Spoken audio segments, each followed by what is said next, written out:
వలయంలో కొట్టుమిట్టాడుతున్న వాళ్ళు, లక్షల్లో అప్పులున్న వాళ్ళు, లేదా తరచూ అప్పులవుతున్న వాళ్ళు ఎవరైనా సరే అమావాస్య రోజు నల్ల ఆవాలకు సంబంధించిన ఒక శక్తివంతమైన పరిహారం పాటిస్తే క్రమక్రమంగా మీ అప్పులన్నీ తీరిపోతాయని రహస్య తాంత్రిక పరిహార శాస్త్రంలో చెప్పడం జరిగింది.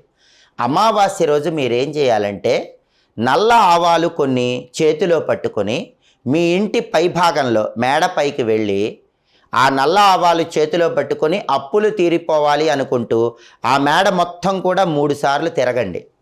ఒకవేళ మేడ లేని వాళ్ళు ఎవరైనా ఉన్నట్లయితే అమావాస్య రోజు రాత్రిపూట 3 రోడ్ల కూడలి దగ్గరకు కానీ 4 రోడ్ల కూడలి దగ్గరకు కానీ వెళ్ళండి. ఆ కూడలి దగ్గర 3 సార్లు చుట్టూ తిరగండి. అలా తిరిగిన తర్వాత చేతిలో ఉన్నటువంటి నల్ల ఆవాలు ఒక్కొక్క దిక్కుకు విసిరేయాలి. అలా విసిరేస్తే క్రమక్రమంగా మీ అప్పులన్నీ తీరిపోతాయని రహస్య తాంత్రిక